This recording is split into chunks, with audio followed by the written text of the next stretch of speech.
కీర్తనల గ్రంథము 146వ కీర్తన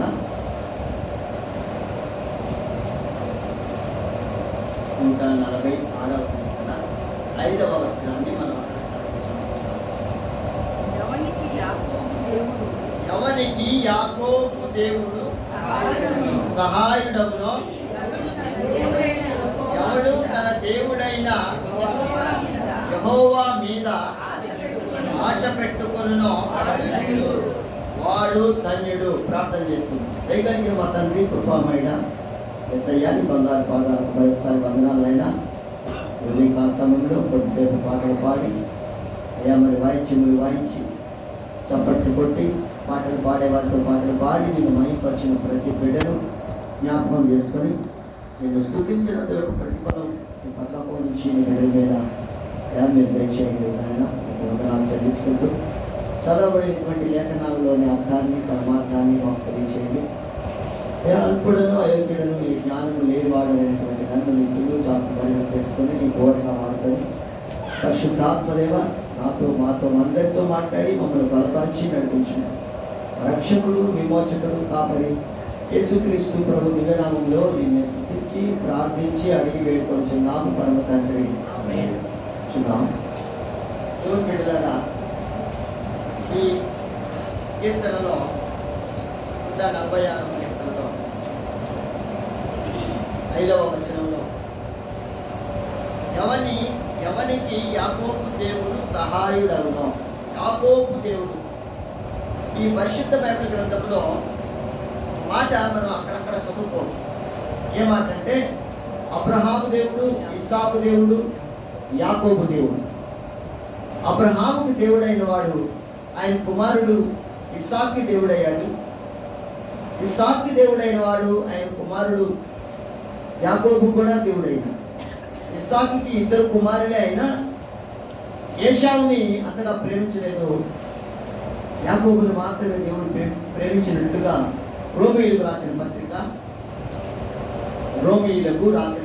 9వ అధ్యాయం రోమా పత్రిక ఎక్కువగా యాకోబునే ప్రేమించాడట. అందుకనే యాకోబు దేవుడు యాకోబు దేవుడు యాకోబు దేవుడు అని అనేక చోట్ల మనం చూడొచ్చు ఆ మాట. రోమీయులకు రాసిన పత్రిక 9వ అధ్యాయం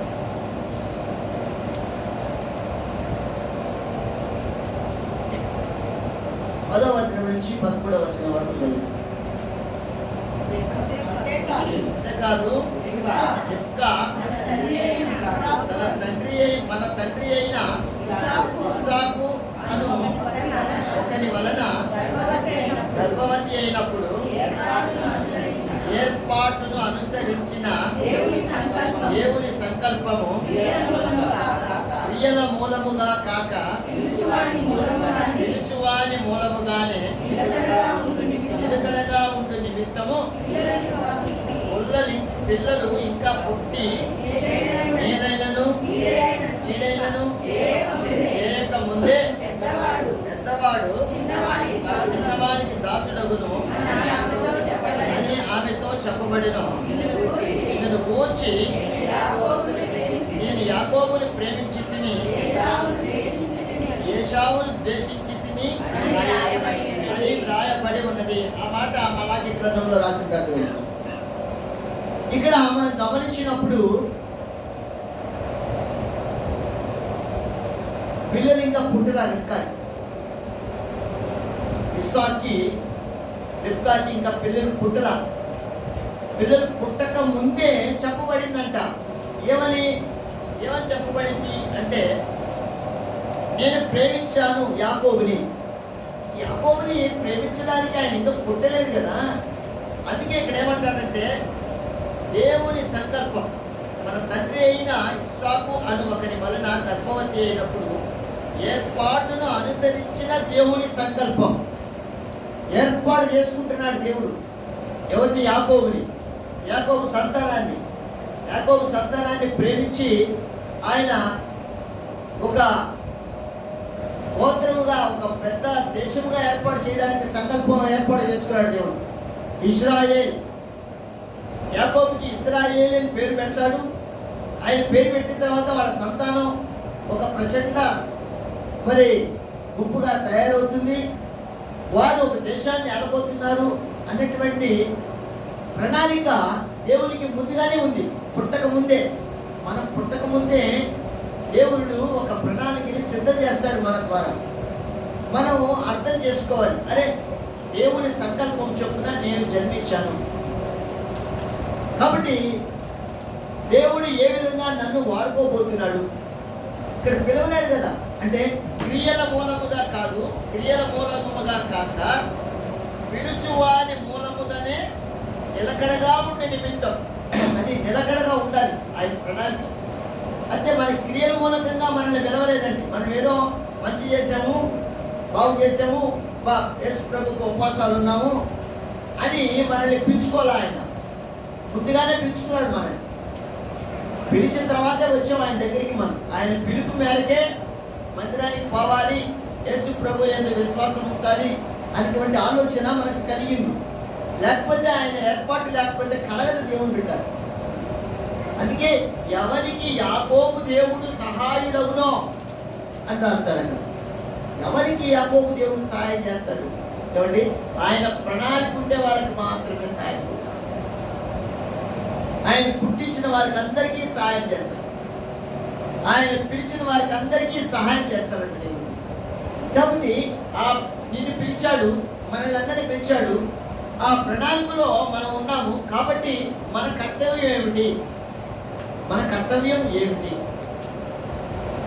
అని మనం కూడా ఆలోచన చేసుకోవాలి. ఆయన రాజ్య విస్తరణకు మనం కూడా ఒక పావుగా, ఒక సాధనంగా ఉండాలి. ఆయన రాజ్య విస్తరణ ఆయన పిలిచిందెందుకు?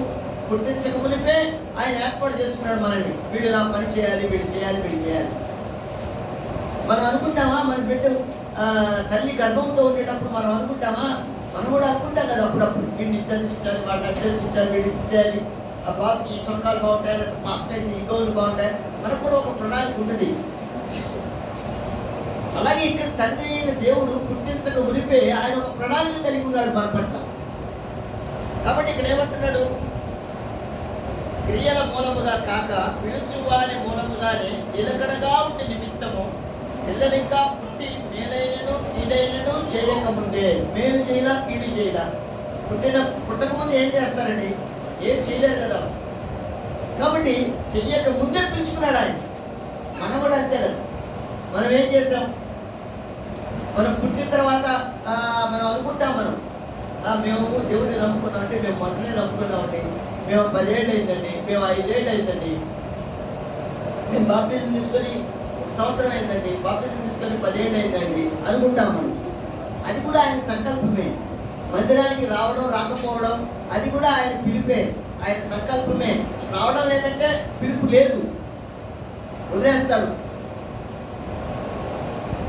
వదిలేశాడంటే అంతే సంగతి. అందుకే ఆయన పిలిచినప్పుడు తప్పనిసరిగా ఆయన సన్నిధిలో ఉండాలి. అలా లేకపోతే కష్టం. రాబోయే రోజుల్లో మనుగడ జీవించాల్సిన పరిస్థితులు చాలా ఇబ్బందికరంగా ఉంటాయి. ప్రభువు చెప్పిన మాట నెరవేరుతా ఉంది, సూచనలు చెప్తున్నాడు, నెరవేరుతుంది. అయితే దానికి తగినట్టుగానే ఇప్పుడు అక్కడ చూసినా కూడా ప్రతి గృహంలో కూడా ఇబ్బందుల పరిస్థితులు వస్తూ ఉన్నాయి. మన ఇంటి వరకే, లేకపోతే మన ఊరు వరకే చూసుకున్నాం, లేకపోతే మన రాష్ట్రం వరకే చూసుకున్నాం. ఎక్కడ చూసినా కూడా స్వార్థం పెరిగిపోతూ ఉన్నాయి. కాబట్టి దేవుడు ఏ నిమిత్తమై మనల్ని పిలిచాడు? పరిశుద్ధులుగా ఉండడానికి, ఈ రాజ్యాన్ని కాపాడడానికి. సూచనలు జరుగుతున్నాయి, మీరు జాగ్రత్తగా ఉండండి. గుడ్డలు ఆరేస్తున్నారు, ఇంట్లో బట్టలన్నీ ఆరేస్తారు, మిషన్ చేసో లేకపోతే ఎక్కడేస్తే మొత్తం ఆరేస్తారు, ఎన్ని ఆరేసేస్తారు. మబ్బు బాగా లేసేసింది. అప్పుడు ఏం చేస్తారు? ఆ పడితే తడిస్తే ఇంకొకరితో మురిగిపోద్ది అనుకుంటారా? ఏమనుకుంటారు? గబగబా తీసేసి మబ్బు నల్లగా వచ్చేస్తుంది, ఏమో వాన వస్తుందేమో, వాన వచ్చేస్తుందమ్మా, వాన వచ్చేస్తుందా అని గబగబా తీసుకెళ్ళి అవన్నీ లోపల నీడగా ఉండే దగ్గర ఆరేసుకుంటారు, అన్ని తడవకుండా. అవునంటారా కాదంటారు? మరి ఇప్పుడు కూడా మనం జాగ్రత్త పడాలి అని అంటున్నాడు. జాగ్రత్త పడాలి కదా మనం. ఈ దేవుడు పుట్టించినటువంటి ఈ భూమిని కాపాడాలి కదా మనం కూడా. మన వంతు సూచనలు చెప్తున్నాడు కదా ఆయన, ఇలాగైతే నేను వస్తాను, అందరినీ కూడా తుదముట్టి వెళ్ళిపోతాను, మంచోళ్ళని తీసుకెళ్ళిపోతాను అంటున్నాడు కదా. మరి వచ్చి నాశనం చేయడం మనకు కావాలంటారా, లేకపోతే అందరికీ సువార్త చెప్పి అందరిని బ్రతికించి అందరినీ సంతోషంగా మరి భూమికి జీవించడం కావాలంటారా? మనకు కూడా ఒక ఆలోచన ఉంటుంది, అందరూ బాగుండాలి అనుకుంటాం, అందరూ బాగుండాలి. కాబట్టి మన వంతు కృషి మనం చేయాలి, మన వంతు మేలు, మన వంతు అన్ని కూడా దేవునికి ఇష్టమైన కార్యాలు జరిగిస్తూ మనం జీవించినట్లయితే ఇంకో కొంత ఆలస్యం అవుతుందండి.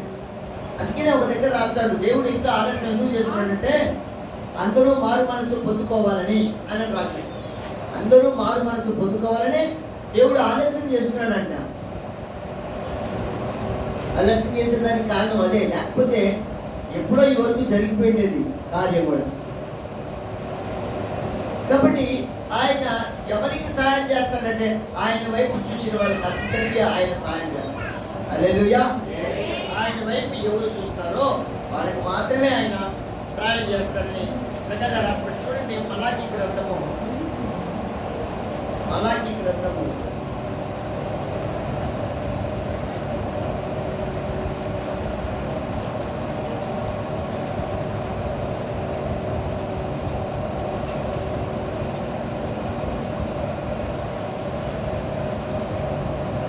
మొదటి అధ్యాయము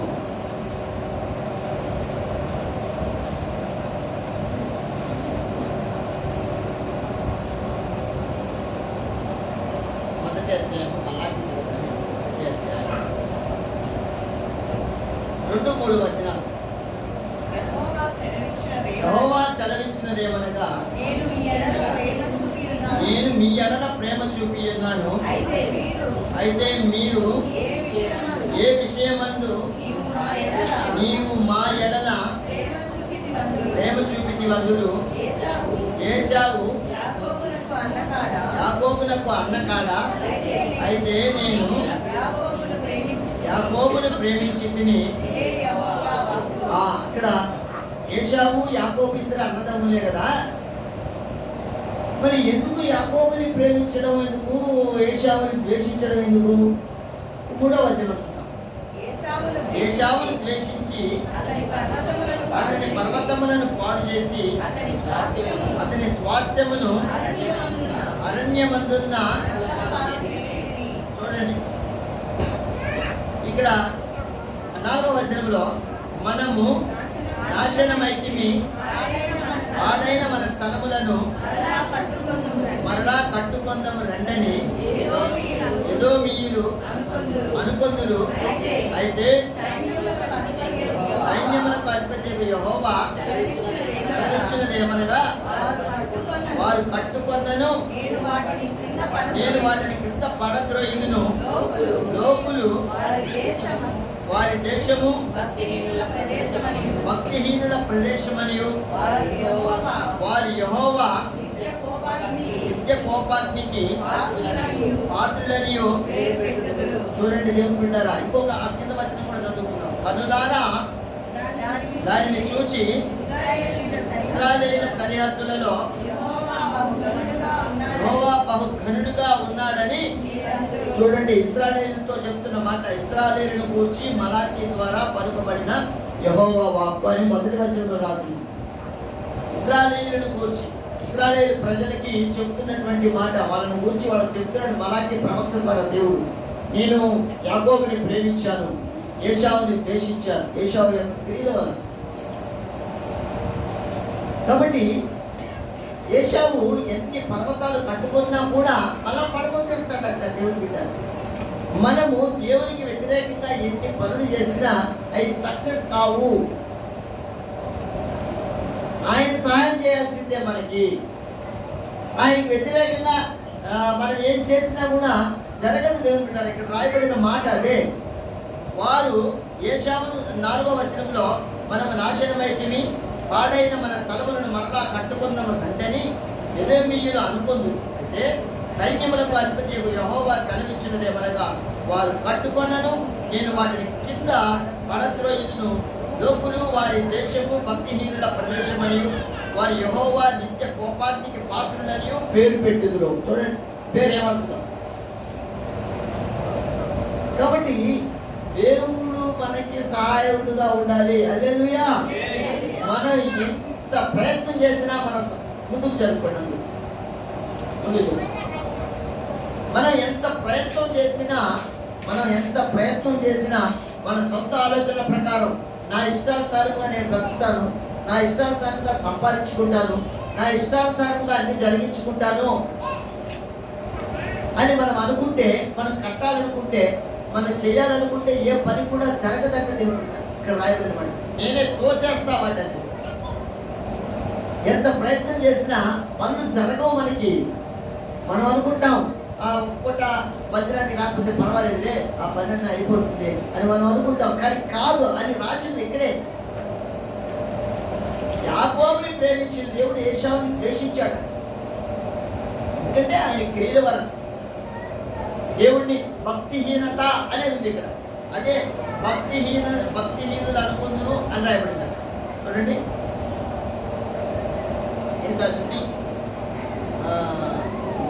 మనము నాశనమైతిమి, పాడైన మన స్థలములను మరలా కట్టుకున్నాము రండని ఎదోమీయులు అనుకుందురు. అయితే సైన్యములకు అధిపతి యెహోవా సెలవిచ్చినదేమనగా, వారు కట్టుకొనను, నేను వాటిని క్రింద పడద్రోయుదును. లోకులు వారి దేశము భక్తిహీనుల ప్రదేశమనియు, వారి యెహోవా నిత్య కోపాగ్నికి పాత్రులనియు పేరు పెట్టదు. అందులారా దానిని చూచి ఇశ్రాయేలీయుల సరిహద్దులలో యెహోవా బహు గనుడుగా ఉన్నాడని పై వచనాలు చూస్తే భక్తిహీనులు అని రాస్తున్నారు. 4వ వచనంలో లోకులు వారి దేశము భక్తిహీనుల ప్రదేశము. భక్తిహీనత, దేవుడి పట్ల భయము భక్తి కలిగి ఉండాలి. ఆ భయము లేకపోతే మనం త్రోయబడతాము. ఏమవుతాం? త్రోయబడతాం. మనం ఎన్ని పనులు చేసినా వ్యర్థమే దేవుడు. కాబట్టి యాకోబుని ప్రేమించాడు. ఎందుకు ప్రేమించాడు అంటే, నేను ప్రేమించా అంతే, పుట్టక ముందే ప్రేమించాడట. వెనకాల చెప్తున్నాడు, పెద్దోడు చిన్నోడికి దాసుడవుతాడు అని చెప్పి. పెద్దోడు చిన్నోడికి దాసుడవుతాడు. కానీ ఎన్నో ఇరుకులు ఇబ్బందులు ఎదుర్కొంటాడు యాకోబు. అని అన్ని విషయాల్లో కూడా దేవుడు ప్రేమిస్తాడు యాకోబుని. అందుకనే ఇలా అన్నకి నాన్నకి ఇబ్బంది పెట్టి అక్కడి నుంచి బయలుదేరుతుంటే నాన్న కూడా, అరే నువ్వు వెళ్ళిపోరా, ఎందుకు, నువ్వు మోసం చేస్తావు కదా, సరే వెళ్ళిపో ఇక్కడి నుంచి, మామూలు ఇంటికి వెళ్ళిపోని అమ్మ నాన్న ఇద్దరు చెబుతారు. వెళ్ళిపోతాడు అక్కడి నుంచి యాకోబు ఇంటి దగ్గర.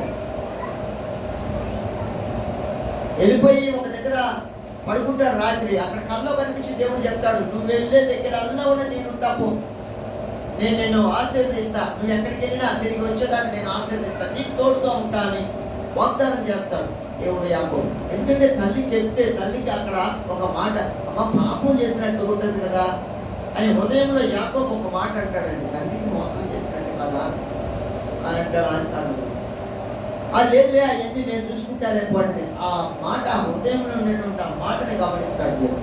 హృదయపు అంతరంగాలు ఎరిగిన దేవుడు.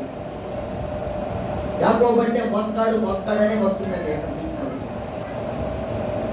దేవుడిని మెప్పించి వరం పొందుకున్నాడు ఇశ్రాయేలుని దేవుడిని మెప్పించి వరం పొందుకున్నాడు. కాబట్టి ఆ దేవుడు మనకు కూడా సహాయం కావాలా వద్దా? యాకోబు దేవుడి కీర్తనలో 146వ కీర్తనలో ఆ యాకోబు దేవుడు మనకు కూడా సహాయం కావాలంటారా వద్దంటారా?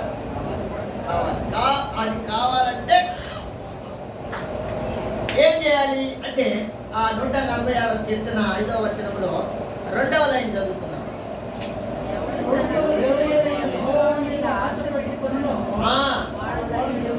అది ఆయన సహాయం మనకు కావాలంటే ఆయన మీద ఆశ పెట్టుకోవాలి. మనం ఆయన మీదే ఆశ పెట్టుకోవాలి. నా దేవుడు నాకు సహాయకుడు, నాకు సహాయం చేస్తాడు. లోకంలో వాడి కాదు.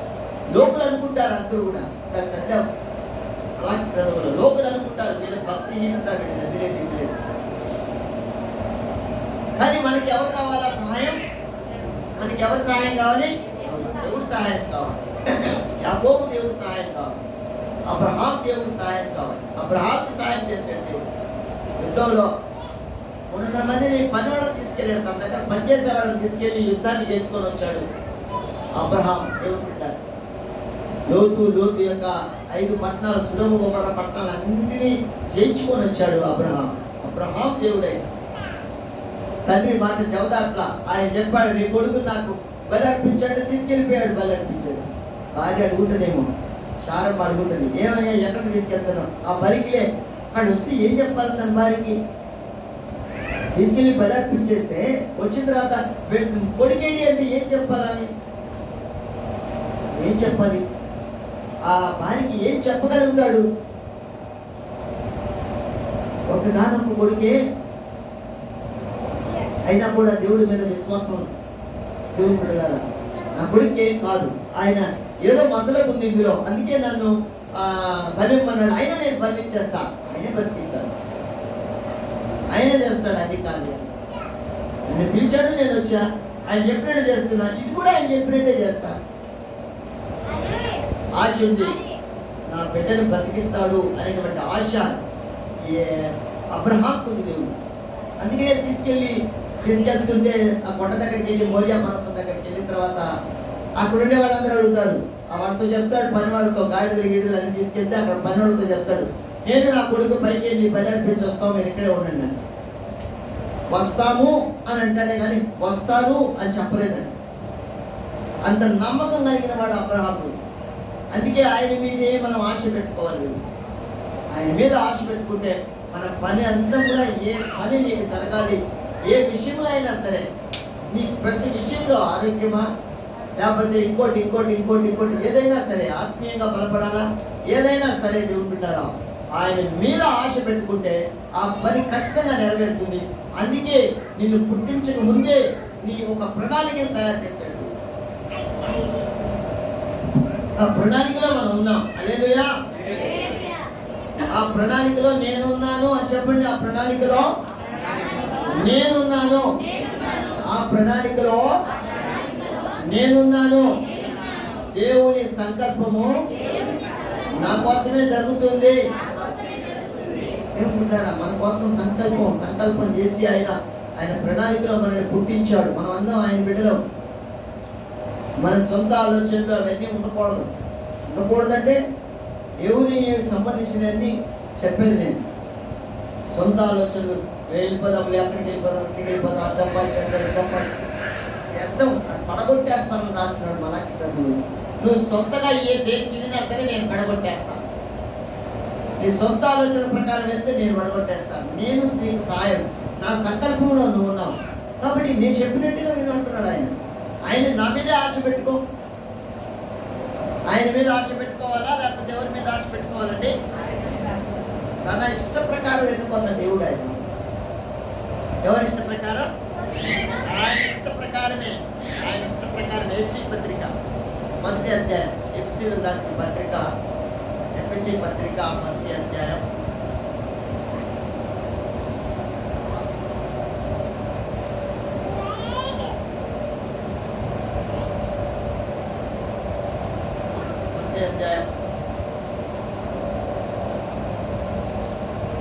4, 5, 6 వచనాలు కలిసి ఉన్నాయి.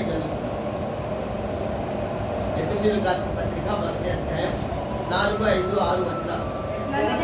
ఎట్లనగా తన ప్రియుని యందు తాను ఉచితముగా మనకు అనుగ్రహించిన తన కృపా మహిమకు కీర్తి కలుగునట్లు తన చిత్త ప్రకారమైన దయా సంకల్పము చొప్పున యేసుక్రీస్తు ద్వారా తనకు కుమారులుగా స్వీకరించుటకై మనను ముందుగా తన కోసము నిర్ణయించుకొని మనము తన ఎదుట పరిశుద్ధులమును నిర్దోషములనై ఉండవనని జగత్తు పునాది వేయబడక మునిపే ప్రేమ చేత ఆయన క్రీస్తులో, చూడండి, క్రీస్తులోకి ఏర్పాటు చేసుకున్నాడు. ఆయన ఏర్పాటే.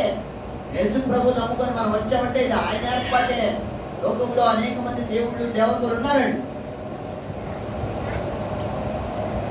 కానీ నిజమైన దేవుడు, జీవము కలిగిన దేవుడు ఎవరంటే మరి మన తండ్రి అయిన దేవుడు, ఆయన కుమారుడుగా పిలువబడుతున్నటువంటి యేసు క్రీస్తు ప్రభువు వారు.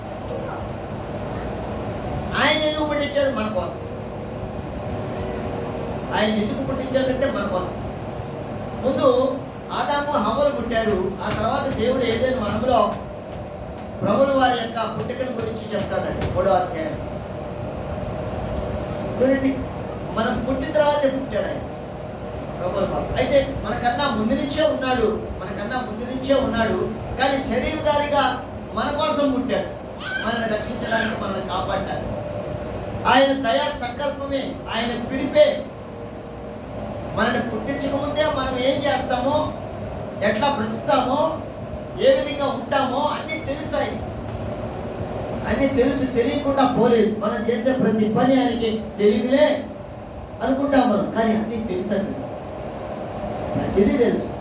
జగత్తు పునాది వేయబడక మునిపే, ఈ భూమిని పుట్టించక మునిపే మనం ఎట్లా బతుకుతామో, ఏం చేస్తామో అన్నీ తెలుసు. కాబట్టి మనల్ని పుట్టించిన తర్వాత ప్రభువుల వారిని కూడా శరీరధారిగా ఆయన కూడా జన్మించాడు. కాబట్టి ఆయన కృపలో, ఆయన ఇష్ట ప్రకారము మనం పుట్టాం. ఆయన ఇష్ట ప్రకారమే మనం పుట్టాం, మన ఇష్ట ప్రకారం కాదు మనం పుట్టాం. ఆయన చిత్తం చొప్పునే, ఆయన సంకల్పం చొప్పునే, ఆయన ప్రణాళిక చొప్పునే మనం పుట్టాం. కాబట్టి ఈ విషయాన్ని మనం అర్థం చేసుకోవాలి. నేను, మన తండ్రి, మన తల్లిదండ్రులు మనకున్నారు, మనకు తెలుసు. వాళ్ళ పేర్లు మనకు తెలుసు. ఒక్కొక్కరు ఒక్కొక్క తండ్రి, తండ్రి వారి ద్వారానే మనం ఈ భూమికి వచ్చాం. కానీ వాళ్ళ ద్వారా రావాలన్నా కూడా ఆయన సంకల్పమేనంట. అదే మనం రెబ్కా గురించి చదువుకున్నాం కదా. పుట్టక మునిపే చెప్పేశాడు, వీళ్ళు చూసారా? కాబట్టి ప్రతి విషయంలో కూడా మనం ఆత్మీయంగా అర్థం చేసుకుని ముందుకెళ్తే మనకన్నా ధన్యులు ఇంకెవరు ఉండరండి. జ్ఞానవంతులు అంటారు. వాళ్ళ జ్ఞానం ఈ లోకం వరకే. ఒక్కొక్కరికే ఒక్కొక్క తెలివి ఉంటుంది. ఒక ఆయన కరెక్ట్, దానికి సంబంధించిందంతా ఉంటాడు. ఆయన వస్తే కానీ మనకు పని కాదు, అప్పో ఆయన రావాల్సిందే అంటాం మనం. ఇంకొక మేస్త్రి గారు ఉంటారు, ఇవన్నీ కట్టడానికి మేస్త్రి గారు ఉంటారు. అప్పో ఈ కట్టాలంటే ఆయన రావాల్సిందే, మన వల్ల కాదు, మనం ఎక్కడ కడతాం అది ఆయనకే తెలుసు. ఆయన అంటారు. సరే, మరి ఆయన కరెంటు పని ఏమైనా చేస్తాడా? ఆయనకి. ఇంకొక ఆయన ఉంటాడు, కార్పెంటర్ వస్తారు, ఆయన పని చేస్తారు. ఆయన రావాల్సిందేనండి, అవి మేము చేయలేమండి. మేస్త్రి గారు ఏం చెప్తారు? అవి కార్పెంటర్ చూసుకుంటాడండి అంటారు. అంటే ఆయన జ్ఞానం ఎంతవరకు? అంతవరకే, ఆ కట్టేంతవరకు. కానీ పరలోక రాజ్యానికి పైకి వెళ్ళడానికి, ఆయన రాజ్యంలో ఉండడానికి జ్ఞానం కావాలి. ఆ జ్ఞానం ఏమంటే అది దేవుడు మనకిచ్చిన జ్ఞానం. హల్లెలూయా. పరలోక రాజ్యానికి వెళ్ళడానికి మేస్త్రి గారికి జ్ఞానం లేదు, అది ఆయన ఇస్తే ఆ జ్ఞానం వేరు. కరెంటు పని చేసే ఆయనకి, ఎలక్ట్రీషియన్కి జ్ఞానం లేదు, పరలోకం ఎక్కుకోవడానికి మార్గం తెలియదు. కరెంటు వరకే చూస్తాడు. కానీ దేవుడు ఆయన దయా సంకల్పం చొప్పున మనందరినీ పిలుచుకుని ఆయన రాజ్యంలో ఉంచుకోవడానికి కింద మనకేం జ్ఞానం కావాలి ఆయన ఆలోచన చేసి మనందరినీ కూడబెట్టాడు. ఇక్కడ సమకూర్చాడు మనందరినీ.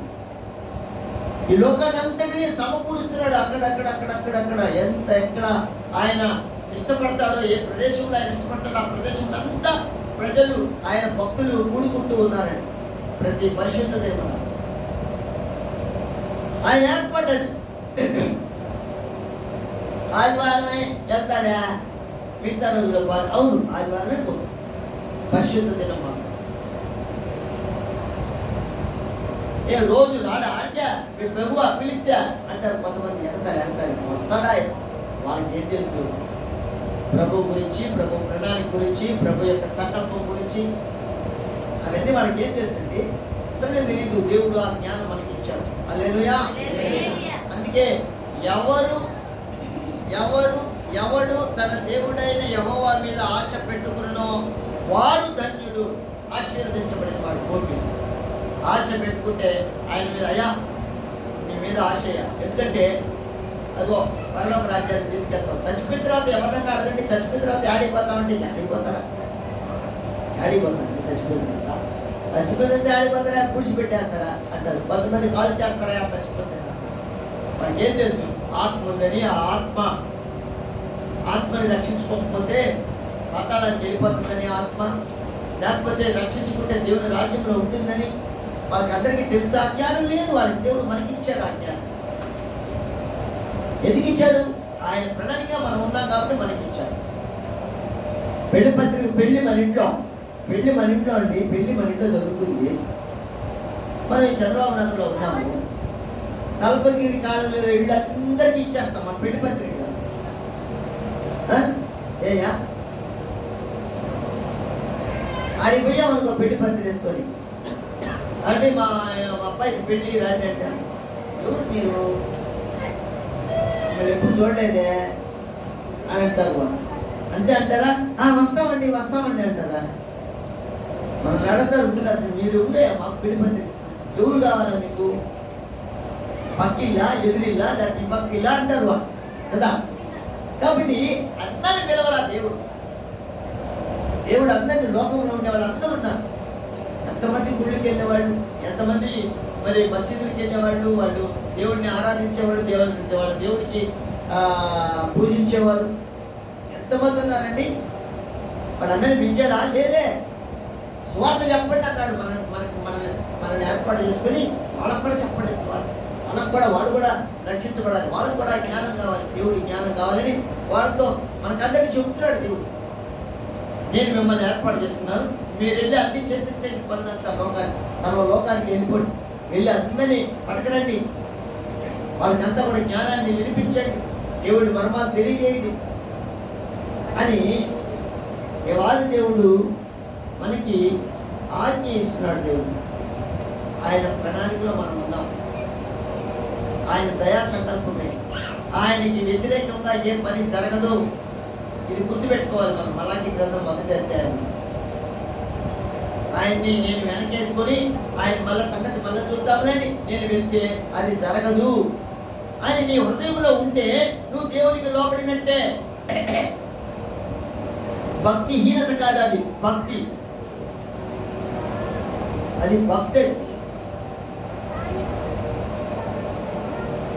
దేవుడు చెప్పిన మాట విని ఆ ప్రకారంగా నడుచుకోవడమే భక్తి. భయం అంటే అమ్మో నేను ఇలాగ నడుచుకోకపోతే నాకు శిక్ష పడుతుంది అనేది భయం. ముందు ఏం చెప్పాడు? భయము భక్తి అన్నాడా? భక్తి భయం అన్నాడా? భయభక్తులు కలిగి అన్నాడా? లేకపోతే భక్తి భయం కలిగి అన్నాడా? ముందు భయం ఉండాలి, తర్వాత భక్తి. అమ్మో దేవుడు నన్ను శిక్షిస్తాడు, నేను ఆయన సన్నిధికి వెళ్ళకపోతే, ఆయన మాట వినకపోతే శిక్షిస్తాడని, కాబట్టి నేను ఈ విధంగా నడుచుకుంటా అని భక్తి మార్గంలో మనం నడుచుకోవాలి. అదే జ్ఞానం. జ్ఞానం అంటే ఇంకేదో కాదు. చెప్పాను కదా, ఎలక్ట్రీషియన్లు, కార్పెంటర్లు, వాళ్ళందరూ అది కాదు జ్ఞానం. వాళ్ళకి అంతవరకే జ్ఞానం. మనకి పరలోకి సంబంధించిన జ్ఞానం ఇవ్వడానికి ప్రణాళిక ఏర్పాటు చేసుకున్నాడు ఆయన. ఆయన ప్రణాళికలో ఎవరున్నారు? మనం ఉన్న ప్రణాళిక. ఇంకొక మాట పడుతుంటారు, ద్వితీయోపదేశ కాండం. ద్వితీయోపదేశ కాండం 7వ అధ్యాయం.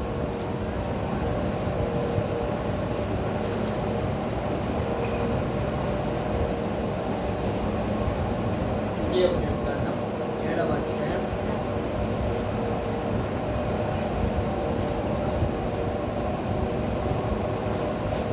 ద్వితీయోపదేశ కాండం 7వ అధ్యాయం 6, 7, 8 వచనాలు చదువుకుందాం. 6, 7, 8. నీవు నీ దేవుడైన యెహోవాకు ప్రతిష్ఠిత జనము. నీ దేవుడైన యెహోవా భూమి మీద నున్న సమస్త జనముల కంటే ఎక్కువగా ఎంచి నిన్ను తనకు స్వకీయ జనముగా ఏర్పరచుకొనెను. మీరు సర్వ జనముల కంటే విస్తార జనమని యెహోవా మిమ్మల్ని ప్రేమించి మిమ్మల్ని ఏర్పరచుకొనలేదు. సమస్త జనముల కంటే మీరు లెక్కకు తక్కువే కదా. అయితే యెహోవా మిమ్మల్ని ప్రేమించువాడు కనుకను తాను మీ తండ్రులకు చేసిన ప్రమాణమును నెరవేర్చువాడు కనుకను యెహోవా బాహుబలము చేత మిమ్మల్ని రప్పించి దాసుల గృహములో నుండి ఐగుప్తు రాజైన ఫరో చేతిలో నుండి చూడండి, దేవుడు సహాయం చేశాడు ఇశ్రాయేలు ప్రజలకు అందరికీ కూడా. ఐగుప్తులో ఉన్నటువంటి వారందరూ విడుదల కాబట్టారు. కారణం ఏంటంటే వాళ్ళ తండ్రులకు ప్రమాణం చేశాడు. అబ్రహాంకి, ఇస్సాకు, యాకోబులకు ప్రమాణం చేశాడు, నేను మీ సంతానాన్ని దీవించి ఆశీర్వదిస్తాను. అందుకు తగ్గట్టుగానే వాళ్ళకి బుద్ధి కలగడానికి, వాళ్ళు మరి దేవుడిని తెలుసుకోవడానికి, దేవుడి యొక్క బాహుబలం తెలుసుకోవడానికి, ఆయన శక్తి యుక్తులు తెలుసుకోవడానికి ఐగుప్తులో 400 సంవత్సరాల పైచిలుకు వాళ్ళని ఉంచాడు. అక్కడ ఆ శ్రమలు, ఆ ఇరుకులు, ఇబ్బందులు అంటే ఏమిటో వాటి నుంచి విడుదల పొందుకుంటే ఎంత సంతోషమో ఆనందంగా ఉంటుందో వాళ్ళకి తెలియజేస్తాడు. ఐగుప్తు నుంచి తీసుకొచ్చి ఐగుప్తులో ఫరో చేతిలో నుంచి వాళ్ళు వెళ్ళలేకపోయారు. అందుకే అద్భుత కార్యాలు, ఆశ్చర్య కార్యాలు, 10 రకాలైనటువంటి కార్యాలు అక్కడ జరిగించాడు. ఐగుప్తు దేవతలకు అందరికీ తీర్పు ఇచ్చాడు. ఆయన అక్కడ తీసుకొచ్చాడు బయటికి. కాబట్టి అది కూడా ఆయన సంకల్పమే, తండ్రికి ఇచ్చినటువంటి మరి వాగ్దానం. అది మీ బిడ్డలని నేను కాపాడతాను. ఇసుక అయ్యా నాకు ఏడదయ్యా, నాకు బిడ్డకాయ కొడతారే, బయటికి రా సంతానం లేదు, ఏం లేదు, నువ్వు అడుగుతున్నావు, బయట రా. అబ్రాహాము పిలుస్తాడు, బయట రా, ఇంట్లో నుంచి బయటికి రా. బయటకు వస్తాడు. ఏందయ్యా బయటకు వచ్చాడు? ఆకాశం చూడు, చూసా నక్షత్రాలు ఉన్నాయా? ఉన్నాయా? లెక్క పెట్టు, లెక్క పెట్టు. అంత జనం, అంతమంది బిడ్డలని కలగబోతున్నారు. అబ్రహాము దేవుడు ఇచ్చిన వాగ్దానం. ఇసుక రేణువులు ఇసుక తీసుకొని మనం వాటిని లెక్క పెట్టగలుగుతామా? ఒక్కొక్కటే లెక్క పెట్టలేదు. అంత విస్తారమైన జనం అవుతారు. 70 మంది ఐగుప్తుకు వచ్చింది మొట్టమొదటి. యాకోబు సంతానం 70 మంది, మొత్తం అందరూ కలిపితే అందరూ కలిపి ఎంత 70 మంది వచ్చారు. కానీ ఎన్ని లక్షల మంది బయటకు వచ్చారు ఐగుప్తు నుంచి? దాదాపు 20 లక్షల పైచి మంది ఇప్పుడు బయటకు వచ్చినట్టుగా లేఖనాలు ఉంటుంది. దేవుడు ఇంచుమించు ఇంత విస్తారమైనటువంటి జనం అంటే దేవుడు ఇచ్చాడు అన్ని వాగ్దానాలు. పడు నేను ఆశీర్వదిస్తానన్నాడు. మనకు కూడా దేవుని వైపు ఆశతో చూస్తే ఆయన మనను కూడా విస్తారంగా చేస్తాడు. విస్తారమైన కార్యాలు, అద్భుత కార్యాలు, ఆశ్చర్య కార్యాలు మన పట్ల కూడా జరిగిస్తాడు. ఎందుకంటే ఆయన ప్రణాళికలో మనం ఉన్నాం.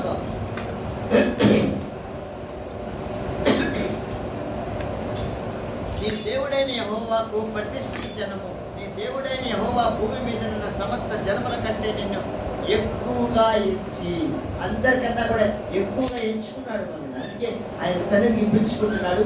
ఆయన శరీరంలో, రక్తంలో పాల్పంపులు దయచేస్తున్నాడు.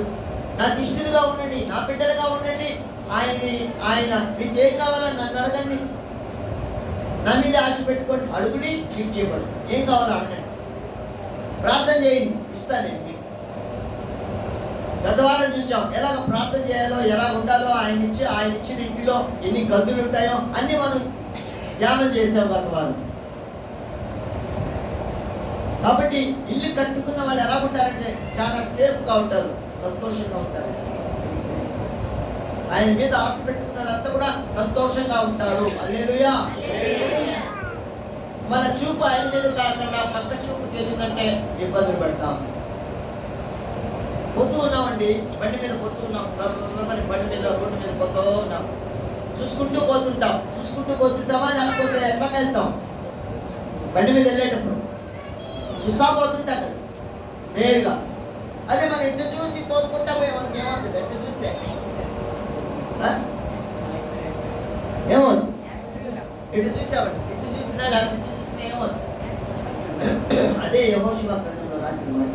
నువ్వు కుడికైను, నీ ఎడమకైనను తిరగొద్దు, నా ఆజ్ఞలు విని నా కట్టడి నాకు లోబడి ఉన్నాడు యెహోషువ లోపడ్డాడు. నేను నీ ద్వారా ఆశ్చర్యకార్యాలు చేయబోతున్నాను. యెహోషువ భయపడబాక.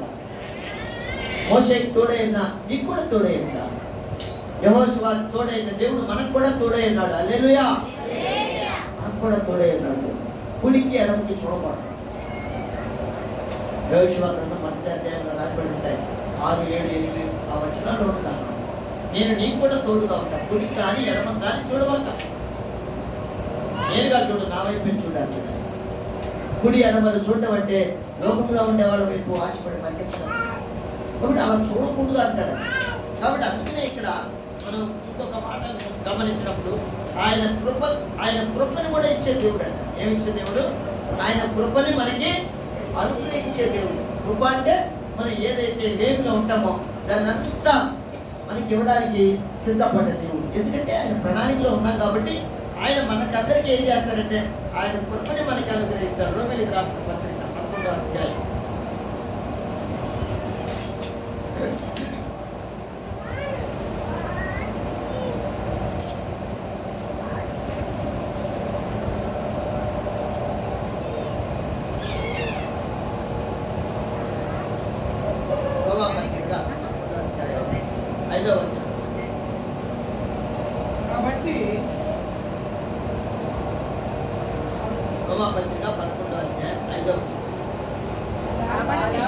అలాగుననే అప్పటి కాలమందు సైతము కృప యొక్క ఏర్పాటు చొప్పున దేశము మిగిలి ఉన్నది. అది కృప చేతనైన ఎడల ఇంకను క్రియల మూలమైనది కాదు, కాని ఎడల కృప ఇంకను కృప కాకపోవును. అలాగైన ఏమగును? ఇశ్రాయేలు వెతుకునది ఏదో అది వారికి దొరకలేదు, ఏర్పాటు నొందిన వారికి అది దొరికెను. తగ్గిన వారు చూడండి, దేవుడు బిడ్డారా, వాళ్ళు ఇశ్రాయేలు ఎత్తారంట అక్కడ. అలాగైన ఏమనుకుము? ఇశ్రాయేలు వెతుకున్నది ఏదో అది వారికి దొరకలేదు. ఇశ్రాయేలు ప్రజలకు దొరకలేదంటే ఎక్కేది. ఆయన కృప ఎప్పుడు చూసినా కూడా వాడు యుద్ధాలే కదా. ఇశ్రాయేలు ప్రజలు యుద్ధాలు అసలు ఆ గోత్రాలే లేకుండా పోయిన ఒక్క గోత్రమే దేశం అయితే ఉంది కానీ ఇశ్రాయేల్ అని. కానీ గోత్రాలు మాత్రం యూదా గోత్రము, బెన్యామీను గోత్రం మాత్రమే మిగిలిందని లేఖనాల్లో రాయబడుతుంది. ఎవరికి దొరకలేదు? వాళ్ళకి దొరకల. ఇశ్రాయేలుకి వెతుకున్నది ఏదో అది వారికి దొరకలేదు, ఏర్పాటు నొందిన వారికి అది దొరికిను. హల్లెలూయా. మనం ఏర్పాటు చేసుకున్నాడు దేవుడు మనల్ని, అందుకే మనకు దొరికింది ఆ కృప. ఒకసారి మనం మన జీవితంలోకి ఒకసారి వెనక్కి వెళ్దాం. మన జీవితాల్లోకి, ఎవరి జీవితాల్లోకి వాళ్ళు ఒకసారి బ్యాక్గ్రౌండ్ వెళ్ళినప్పుడు మొట్టమొదటి ఎలా ఉన్నామో, ఆ తర్వాత దేవుడి యందు విశ్వాసం వచ్చినప్పుడు, దేవుడి ప్రేమలో మనం ఉండేటప్పుడు, ఆ తర్వాత మన జీవితం ఎలాగుంది? ఆశ్చర్య కార్యాలతో వస్తూ ఉందా, లేకపోతే ఏమి లేకుండా అలాగే మూలనే పడి ఉందా అని ఒకసారి మనమే బ్యాక్లోకి వెళ్దాం. ఒకసారి ఆలోచన చేసుకోండి. ఎలాగుంది మన జీవిత చరిత్ర చూస్తే, ఎవరికి వారిని చూసుకుంటే ఎన్నో ఇరుకులు, ఇబ్బందులు, సమస్యలు, గందరగోళమైన పరిస్థితులు, ఎంత తుఫాను కొడితే ఎంత ఇల్లు పడిపోతాయో అట్లాంటి సమస్యలు అన్నీ మనకి రాలేదని చెప్పగలమా మనం? ఎన్ని వచ్చాయంటారు? ఎన్నో సమస్యలు వచ్చాయి. ఒక్కొక్కరికి ఒక్కొక్క విధమైనటువంటి సమస్యలు వచ్చాయి. ఆ సమస్యల్లో దేవుని వైపు ఆశగా చూసినప్పుడు ఆ సమస్యలన్నిటినీ తీసేశాడు దేవుడు. హల్లెలూయా. ఒకసారి ఆలోచన చేసుకొని దేవుడికి కృతజ్ఞతలు తెలుసుకోండి. ఎన్ని సమస్యలు ఉన్నా సరే, ఎంత కఠినమైన సమస్యలు వచ్చినా సరే, దేవుడు వాటన్నిటిని కూడా తీసేసాడంటే ఆయన కృప చొప్పున. అందుకే ఇశ్రాయేలు ప్రజలకి దొరకలేదంట ఆ కృప. ఏర్పాటు చేసుకున్న మనకు దొరుకుతా ఉంది ఇప్పుడు. సరే, వాళ్ళు బలర్పించాలా అంతే. వాళ్ళు బలర్పిస్తేనే. అయినా కూడా ఆ ఇశ్రాయేలు ప్రజలు బలర్పించినా దొరికిందా అంటే దొరకలేదండి. కానీ మనమేం బలులు అర్పడంలా, ఏమర్పడంలా, అయ్యా నేను పాపిని క్షమించు ప్రభువా అని ఒక మాట అంటే ఆయన కృపని వెంటనే అనుగ్రహిస్తూ ఉన్నాడు మనకి. పశ్చాత్తాప హృదయాలను నేను విరిగినడిగిన హృదయంలో నేను అలక్ష్యము చేయను అంటాడు ఆయన. ఆలస్యం చేసేవాడు కాదు. ఆయన కృపని మనకి అందకుండా దూరంగా అదిగో అనేవాడు కాదు. అలా మన ఊరికి అనుకుందాం, మన సబ్జెక్ట్ కాదు, ఊరికి అనుకుందాం. వినాయక చవితి వాళ్ళు పైన కడతారు. ఏది పట్టుకొని తాడు పట్టుకొని లాగుతా ఉంటాడు ఒక ఆయన. దీనికి ఏంది మీకు తెలియనే తెలియదు. మేమంతా క్రైస్తవులు అండి, యేసుప్రభు మనం మాట్లాడే విషయాన్ని మాకు ఏం తెలుసు అంటారా? చూస్తూ ఉంటాం కదా, మనం చూస్తుంటాం. మేము చేసిన వాళ్ళమే, నేను కూడా తిరిగినోడినే, నేను కూడా తాళ్ళు లాగినోడినే, నేను కూడా నీళ్లు కొట్టినోడిని, నేను కూడా కర్ర తీసుకొని కొట్టినోడిని. ఏంటనే ఏం పేరా? ఉంటే వస్తూ ఉంటారు, నీళ్లు పెట్టుకో ఉంటారు, పెట్టుకొని చూస్తూ ఉంటారు. కింద దిగితే నేను కొడతా, కింద దిగితే నేను కొడతా. తలకాయ తెచ్చినప్పుడు కింద తెచ్చుతారు, తలకాయ పైకి ఎత్తారు, పైకి రా. సరే, మనము దేవుని వైపు అలా చూడకూడదు. అది కిందకు వస్తే అప్పుడు నేను కొడతా, ఇలాంటివి ఉండకూడదు. ఇలాంటి అది కాదు. దేవుని మీద పూర్తిగా ఆధారపడతాం. దేవుని మీద ఎప్పుడైతే పూర్తిగా ఆధారపడతామో అప్పుడే విజయం. ఆయన కృప వలన మనకు కలిగేది విజయం. కాబట్టి ఉదయకాల సమయంలో దేవుడు మనతో ఏం మాట్లాడతాడంటే, మీరే ఆశ పెట్టుకో, నా మీదే ఆశపడు. నా మీద కాకుండా నాకు వ్యతిరేకంగా నువ్వేం పని చేసినా కూడా అది జరగదు, అది జరగనే జరగదు. తాత్కాలికంగా అది జరిగినా నేను పడదోసేస్తాను.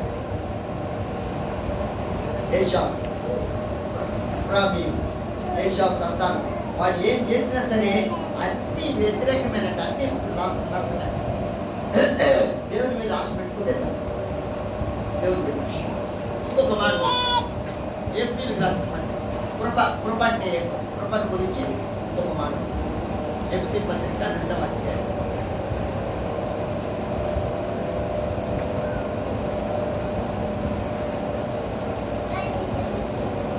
ఎఫ్సీలు పత్రిక 2వ అధ్యాయం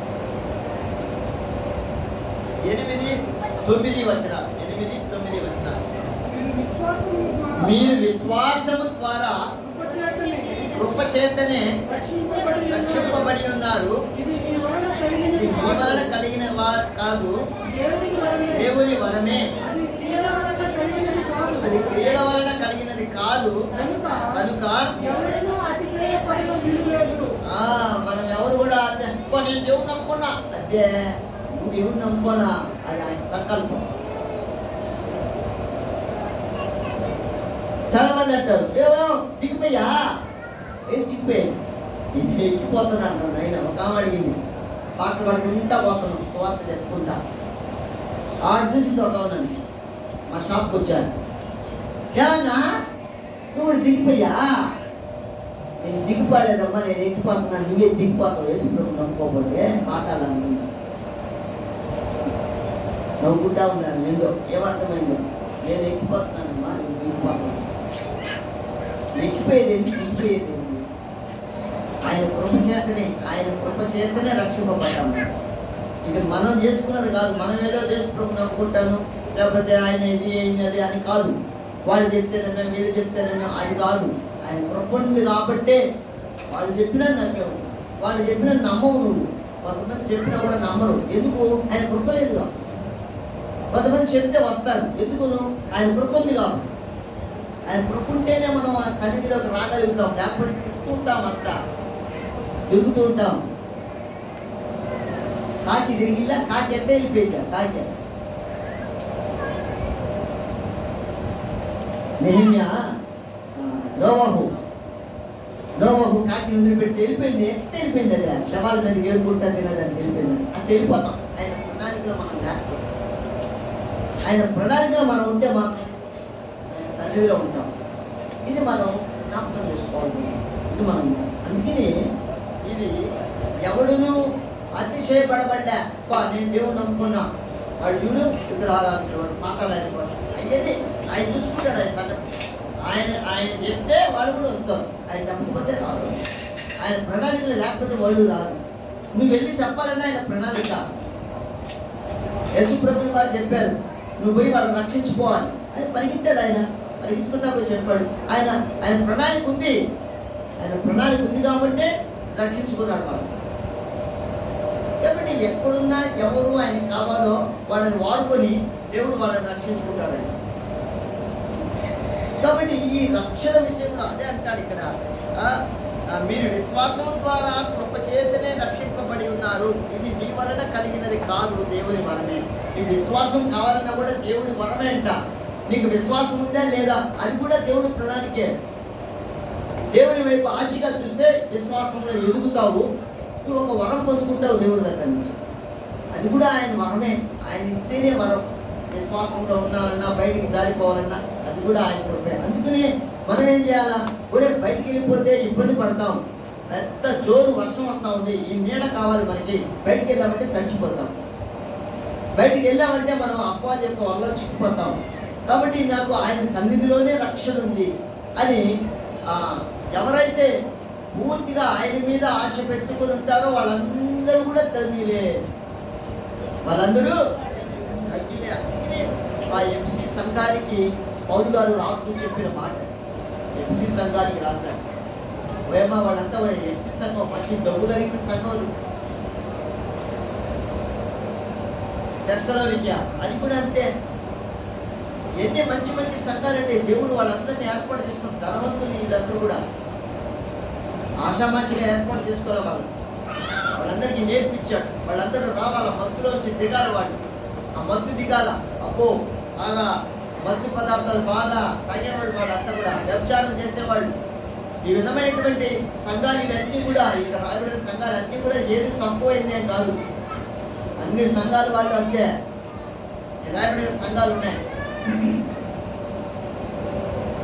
కాబట్టి దేవుడు ఎవరితో ఏమి మాట్లాడుతున్నాడో, నాతో ఏం మాట్లాడాడు, నేను ఆయన ప్రణాళికలో ఉన్నానంట. కాబట్టి ఆయన ప్రణాళికలు ఉంటే ఆయన చెప్పినట్టుగా నేను నడుచుకుంటా అని మనము ముందుకెళ్లాల్సిందే, తప్పదు. అలా కాకుండా మన సొంత ఆలోచన చొప్పున మన సొంత ఐడియాలజీ ప్రవేశపెట్టుకొని మనం వెళ్తే అది జరగదు అని మలాకి గ్రంథంలో రాసి పెట్టాడు. ఆ మలాకి గ్రంథం 1వ అధ్యాయము ఆ 3-4 వచనాలు రాసుకొని కాగితంలో మనం ఇంటి ముందు పెట్టుకోవచ్చండి.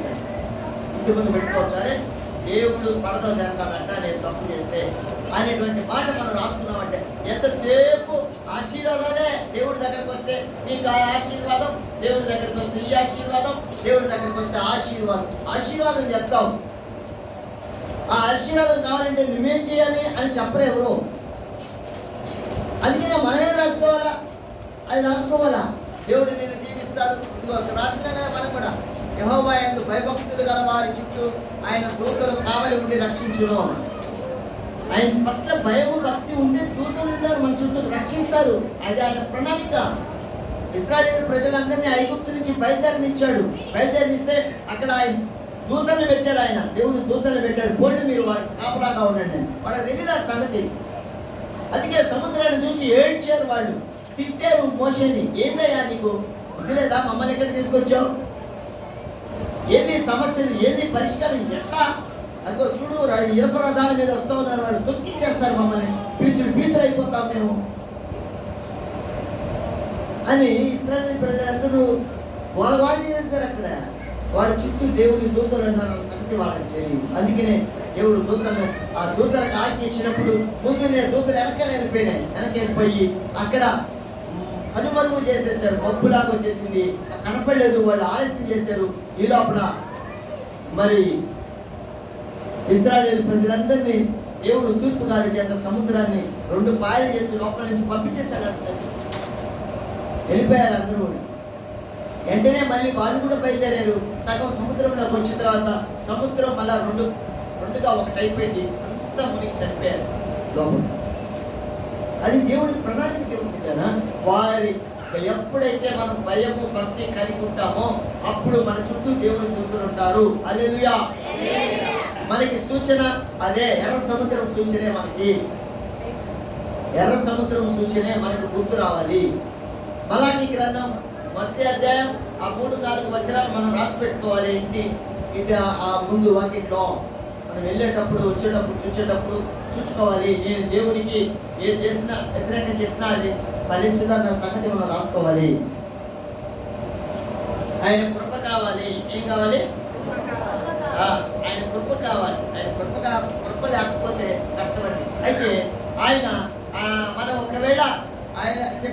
ఆయన ఏదో భయము భక్తి. ఒకవేళ భక్తి ఆ భయము లేకుండా మనం చేసే పనులు బట్టి ఒకసారి క్షమిస్తాడు. ఆయన గొప్ప కలిగిన దేవుడు కదా, ప్రేమ చూపించే దేవుడు కదా, నా బిడ్డలే కదా అనుకున్నాను కదా, ఆయన 1-2 సార్లు క్షమిస్తాడు. ఆ తర్వాత కత్తి దూస్తాడు. క్షమించే గుణం ఆయనకు ఉంది. అందుకే యేసుక్రీస్తు ప్రభువుల వారు కల్వరి శిలువ మీద ఆయన మాట్లాడుతూ బల్యాలతో పొడిస్తే, తండ్రి మీరు ఏమి చేయించున్నారో ఎదుగురు కనుక మీరు క్షమించండి. క్షమించే గుణం కలిగిన వాడు.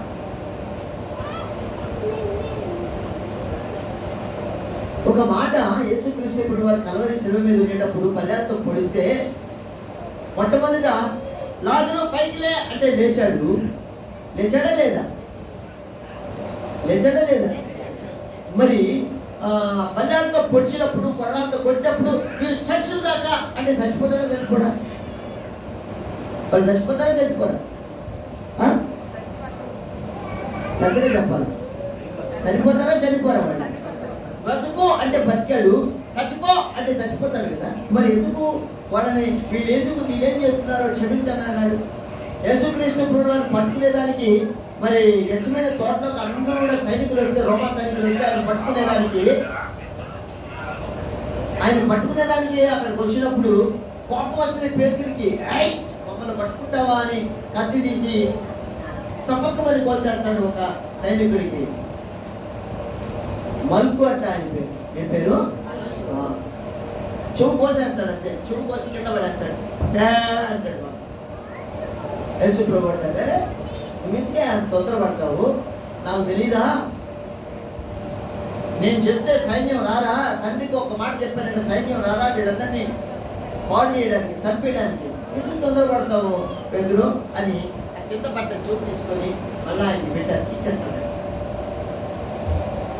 అది ఆయన ప్రేమకు నిదర్శనం. ఆ సందర్భం మనకి రాయబడిన సందర్భం. అంత ప్రేమ కలిగిన వాడు ఆయన. అందుకని ఆయన దగ్గరికి తీసుకుంటాడంట. ఒకవేళ మనం భయపడి ఇబ్బంది అయినా ఆయన మళ్ళా దగ్గరికి తీసుకునే వ్యక్తి, ప్రేమించే వ్యక్తి. తీతుకు రాసిన పత్రిక తీతుకు రాసిన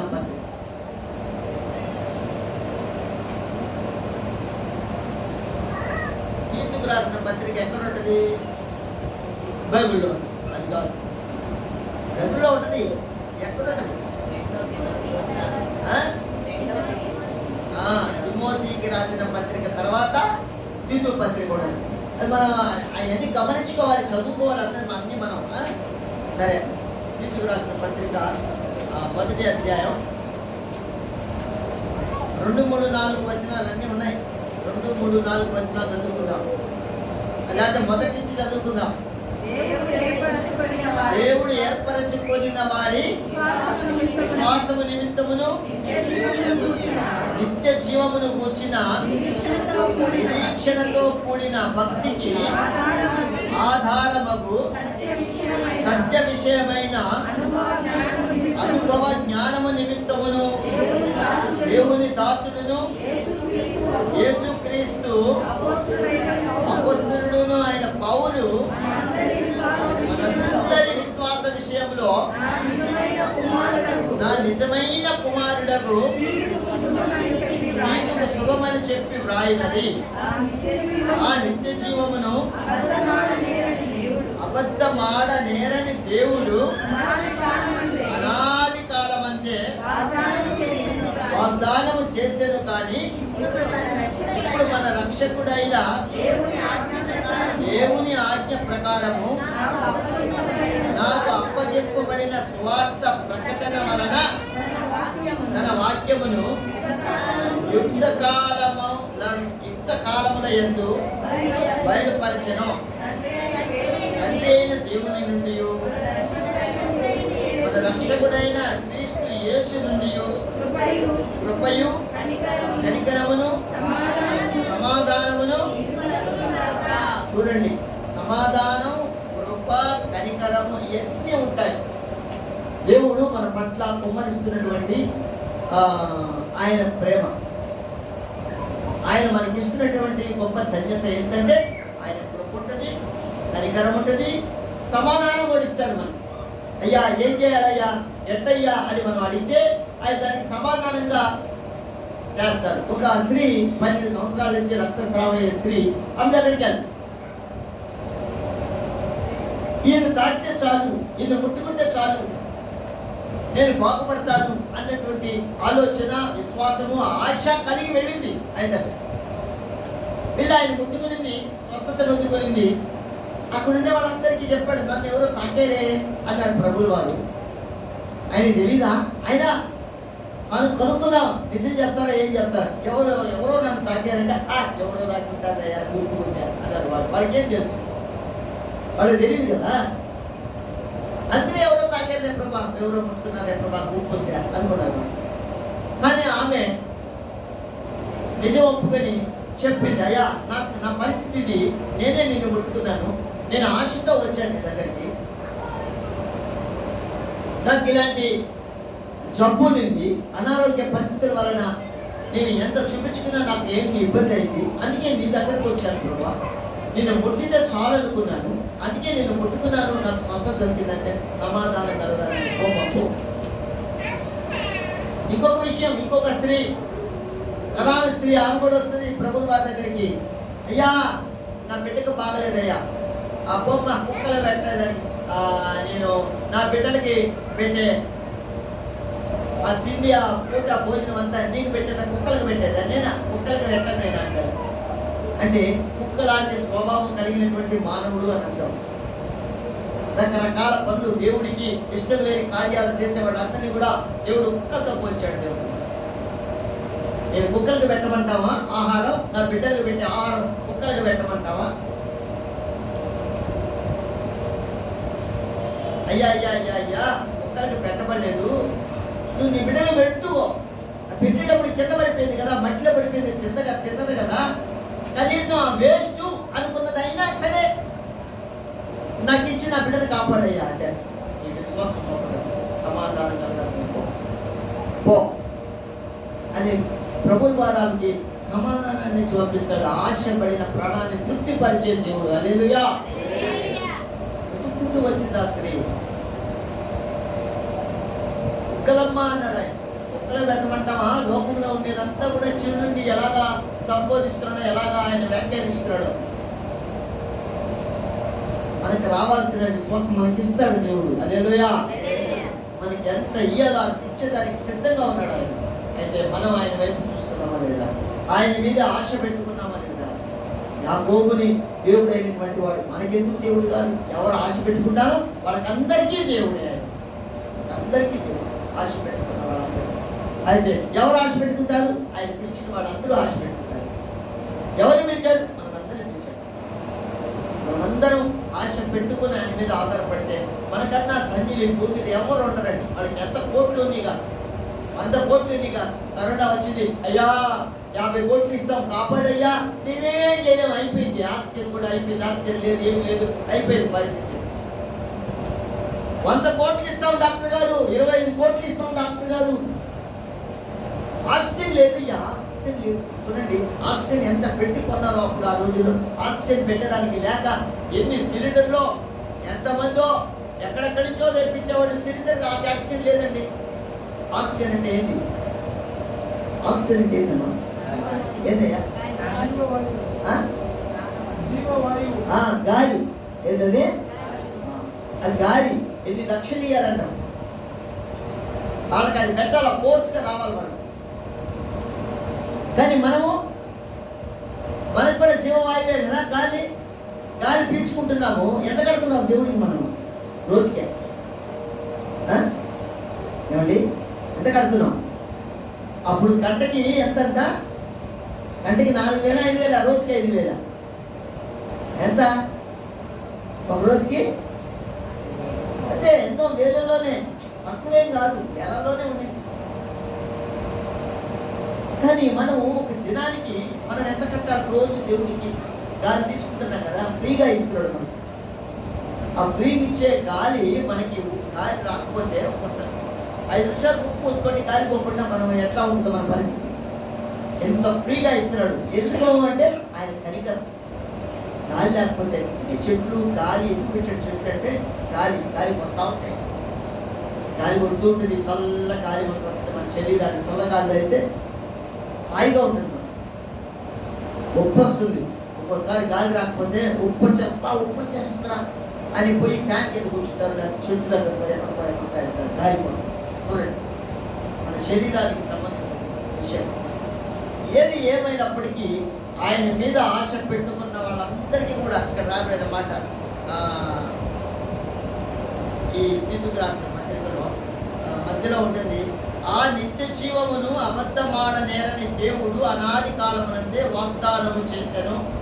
కానీ ఇప్పుడు మన రక్షకుడైన దేవుని ఆజ్ఞ ప్రకారము నాకు అప్పగింపబడిన సువార్త ప్రకటన వలన తన వాక్యమును యుక్త కాలముల యందు బయలుపరచెను. సరైన కాలంలో ఆ వాక్యం బయలుపరచబడతా ఉంది. మనకు కూడా ఇప్పుడు సరైన కాలమే ఇది. ఇప్పుడే సువార్త ప్రకటన అందరికీ జరగాలి. దేవుడు యుక్త కాలం అంటే సరైన కాలం, దూరకాయలు అంటారు కదా, అది ఇప్పుడు సరిగ్గా ఇప్పుడు ఈ సువార్త ప్రకటన అందరికీ జరగాలి. సువార్త జరగకపోతే, ప్రజలు దేవుని యందు విశ్వాసం వచ్చకపోతే, దేవుని ప్రణాళిక అనేది మనకి తెలియకపోతే మనం లోకంలో ఉంటాము, లోకంలో అన్ని జరిగిస్తాము, దేవుని కృప పోగొట్టుకుంటాము. యుద్ధ భేరి మోగతది, అందరినీ సంహరిస్తారు. లోకమంతా కూడా మారి పసిపోతుంది. సుధమ గుమర్ర పట్టణాలు మనకు ఒక సూచనగా పెట్టాడు. ఎట్లా ఉంటుంది? ఈ భూమి అంతా కూడా అగ్నితో నింపబడితే ఎట్లుంటుందంటే సుధమ గుమర్ర పట్టణాలు ఉప్పు సముద్రం అంటే ఆ ప్రాంతం అంతా ఉప్పుగా ఉంటుంది. ఆయన మసీదు బూడిదైపోయింది. అలా ఉండకూడదు కదా. అందరూ లక్షణంగా ఉన్నారు కదా, అందరూ బాగున్నారు కదా. అందుకే మనం ప్రార్థన చేయాలి. స్వార్థం దేవుడి ప్రణాళికలో మనం ఉన్నాం. మీకు ఊరికి ఇంకొక చిన్న ఉదాహరణ నాకు తెలిసిందే, అయినా అప్పుడప్పుడు మాట్లాడుకోవాలి కాబట్టి ఇప్పుడు ఒక దగ్గర పెళ్లి జరుగుతూ ఉంటుంది. ఏం జరుగుతుంది? అందరూ చెప్పారు. ఏం జరుగుతుంది? బ్యాండ్ మేళం వాయించేవాళ్ళు ఉంటారు. ఎవరు వాళ్ళు? ఏం చేయాలా? వాళ్ళు వంటగదిలోకి వెళ్ళి వంటలు పెడితే ఏమంటారు? వాళ్ళు ఆ యజమాని చూస్తే ఏమంటాడు? ఆ బ్యాండ్ మేళం డ్రెస్ చేసుకొని డబ్బు తీసుకొని పోయి వంటగదిలో పోయి అయ్యి తయారు చేస్తున్నాడు. ఏమంటారు అవి? మీరు చెప్పండి. మీరే యజమాని, దానికి మీరే పెళ్లి జరుగుతుంది, మీరే బ్యాండ్ మ్యాన్. ఆయన వెళ్ళి ఆ లోపల పోయి అయ్యి అన్నట్టు ఏమంటారు మీరు? ఓ, ఏం చేస్తున్నావు నువ్వు ఇక్కడ? ఏమంటారా? నువ్వు ఇక్కడే చేస్తున్నావా? ఇంకా భోజనాలు రెడీ కాదు అక్కడ, నువ్వు బ్యాండ్ మ్యాన్ మంచి పాడుకో, వాళ్ళతో అక్కడ ఉండిపో అంటారా? లేకపోతే అయ్యా బాగా వంట చెయ్యి అంటారా? ఏమంటారు? వంటలు బాగా చెయ్యి అంటారా? ఆయన్ని అంటారా? లేకపోతే ఆడి పోబాయా అని చెప్పలేదే? సరే, వంట మాస్తున్నాడు, ఎన్ని ఇట్లా పొట్లు కాకుండా తగ్గు పెట్టుకొని ఆడు డ్రమ్ములు కొడతా ఉంటాడు. ఆడమే కూర్చున్నాడు అనుకో, ఆయనేమంటారు? వంట చేయకుండా పిండి అయిపోతా ఉంటే వంటలు చేయకుండా ఈడైతే పెత్తనాలు చేస్తున్నావా, పో అడిపో అంటారా? అనరా? దేవుడు కూడా అదే అంటున్నాడు. సమయం అయిపోతా ఉంది, ఏది ఇంకా కూర్చుంటారా? వెళ్ళి అందరికి చెప్పకుండా సువార్త అంటున్నాడు. మిమ్మల్ని ఏర్పాటు చేసుకున్నాడు. ఎందుకు? పెళ్లి విందు పైన జరుగుతూ ఉంది. దేవుడు ఏర్పాటు చేసుకున్నాడు మనల్ని పెళ్లి విందుకి. సువార్త చెప్పి అందరినీ రక్షించండి, కాపాడండి అందరినీ. ఆయన ఆలస్యం చేస్తున్నాడు. ఎందుకు? అందరూ రక్షింపబడాలి. అందుకే ఆలస్యం చేస్తున్నాడు. కాబట్టి మనల్ని ఏర్పాటు చేసుకున్నది ఏంటి? సువార్థికులుగా ఏర్పాటు చేసుకున్నాడు. హల్లెలూయా. సువార్త చెప్పడానికి ఏర్పాటు చేసుకున్నాడు, రక్షించడానికి ఏర్పాటు చేసుకున్నాడు. యేసుక్రీస్తు ప్రభువారు మనల్ని రక్షిస్తే మనం ఇంకా అనేక మందిని రక్షించాలంట. చేస్తున్నామా ఈ పని? చేస్తున్నామా? వంటోళ్ళు చేసినట్టుగా ఆ బ్యాండ్ మేళం కాడ పోయి కూర్చుంటున్నామా? లేకపోతే బ్యాండ్ మేళం వాళ్ళు పోయి వంటగదిలో కూర్చుంటున్నామా? మనం ఒకసారి ఆలోచన చేసుకున్నాం. ఎక్కడికి వెళ్ళినా సరే ఉదయకాల సమయంలోనే మనం ప్రార్థన చేసుకోవాలి. అయ్యా, నన్ను ఏర్పాటు చేసుకున్నావు, నన్ను ఏర్పాటు చేసుకున్నావు కదా, నన్ను పిలుచుకున్నావు కదా, నేను పుట్టకపోతే నుంచే నీ సంకల్పంలో నేను ఉన్నాను కదా. కాబట్టి నా ద్వారా నువ్వు ఏం జరిగించుకుంటావు? ఈరోజు ఏం పని, నీ పని నేను చెయ్యాలయ్యా. నేను నీ పని చేయాలంటే నాకు శక్తి, జ్ఞానము అన్నీ అవసరం కదా. కాబట్టి ఈరోజు నన్ను వాడుకో, నీ కృప చొప్పున నన్ను బయలుపరచుకో. కాబట్టి ఈరోజు నేను ఎవరికైనా సరే సువార్త చెప్పాలి ప్రభువా, ఒకరిని రక్షించాలి ప్రభువా, ఒకరి హృదయంలో విత్తనం నాటాలి ప్రభువా అని నువ్వు ఉదయమాన అడిగితే, దేవుడి పనికి నేను ఏర్పాటు చేయబడ్డాను అనేటువంటి సంకల్పం నీకు కూడా ఉంటే, నువ్వు ప్రార్థన చేసి ఒక్కరికైనా చెప్పగలుగుతావు, ఒక్కరికైనా సరే చెప్పగలుగుతావు నువ్వు. అంటే నీ పని అదే.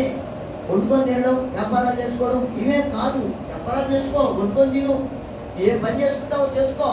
దేవుడు అన్ని పనులు ఇచ్చాడు, అన్ని పనులు చేసుకో, అన్ని పనులు చేసుకో. శ్రమపడు. ఆదాము హవ్వకి ఇచ్చింది, శ్రమపడండి, కష్టపడండి అన్నాడు. ఊరికి అయాచితంగా వచ్చే డబ్బులు వద్దు మనకి, లంచగొండలు వద్దు, అయాచితంగా వద్దు మనకి. కష్టపడదాం, సంపాదించుకుందాం. ఆయన ఇచ్చినటువంటి ఆ 12 గంటల సమయం, అంటే రోజుకు 12 గంటలే పొగులు, రాత్రి అంటే నిద్రపోతాం, లేకపోతే 24 గంటల సమయం. ఆ 24 గంటల సమయంలో దేవుడు ఇచ్చిన మనకు ఆ సమయంలో మనం కొంత సమయం దేవుడికి ఇద్దాం. అది అడగండి మీరు దేవుడిని. అది ఇప్పుడు దేవుడు మనతో మాట్లాడుతున్నాడు. నేను మిమ్మల్ని ఏర్పాటు చేసుకున్నాను కాబట్టి నా పని మీరు ఏం చేస్తున్నారు? నా కృప ఎప్పుడు మీకు ఉంటుంది. నా దగ్గర నుంచి సమాధానం మీకు వస్తుంది. ప్రతి విషయంలో మీరు చేసుకునే ప్రతి పనిలో నా సమాధానం మీకు ఉంటుంది. కాబట్టి నా పని కూడా జరిగించాలి కదా. నా పని చేస్తున్నావా అని అడుగుతున్నాడు ఈరోజు మనకి. నేను ఏం సమాధానం చెప్తామని ఎవరికొకరికి చెప్పండి సువార్త. అడగండి దేవుణ్ణి. దేవుణ్ణి అడిగితే నీకు దావు చూపిస్తాడు. పాడాడు కదా ఒక ఆయన, ఒక యూట్యూబ్లో వస్తుందో పాట. ఏం పాట?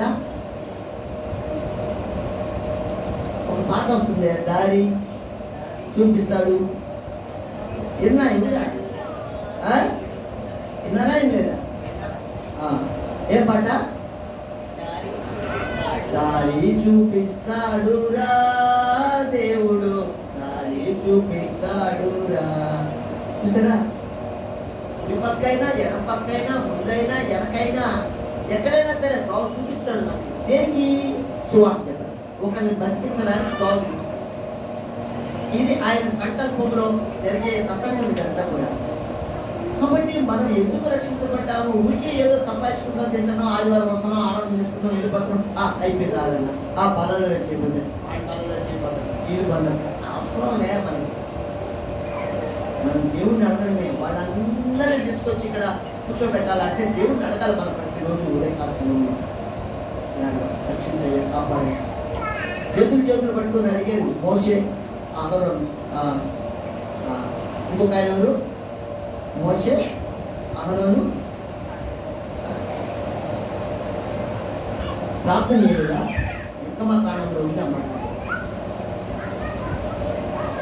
ఎవరే మనం ఎప్పుడో చెప్పావు, మనకేం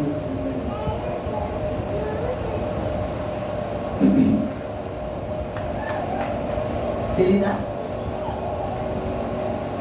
మోషే యెహోషువ కింద యుద్ధం చేస్తూ ఉంటాడు. అయినా మోషే పట్టుపైన ప్రార్థన చేస్తుంటాడు. అహరోను ఒక పక్క పట్టుకుంటాడు. ఇంకొక ఆయన ఎవరు? కొన్ని ఇంకొకటి చెప్తాను అనే పదంతో వస్తుంది.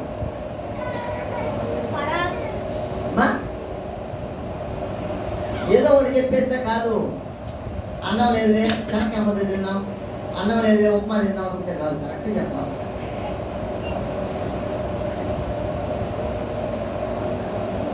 నిర్గమకాండంలో ఉంటుంది అన్నమాట.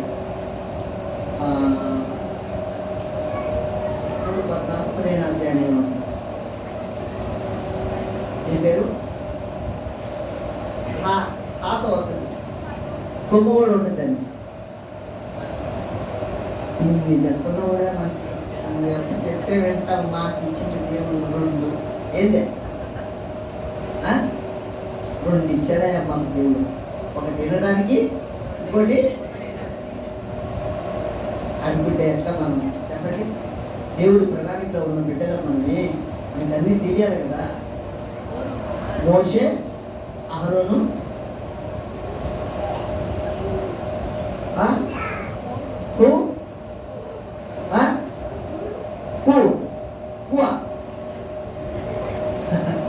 చూడండి అన్నమాట.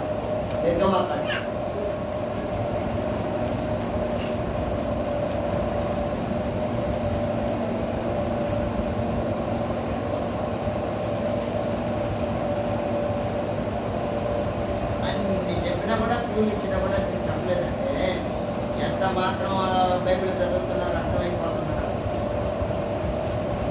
ఎగతాలు చేస్తారు ఎవరికైనా ఎక్కడికైనా పోయేది.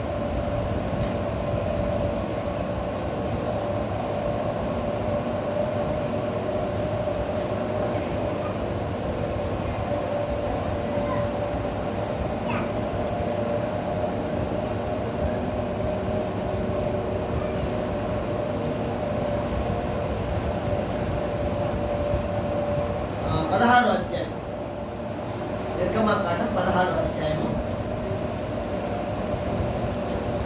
17వ అధ్యాయం, క్షమించండి 17వ అధ్యాయం, నిర్గమకాండం 17వ అధ్యాయం 10వ వచనం.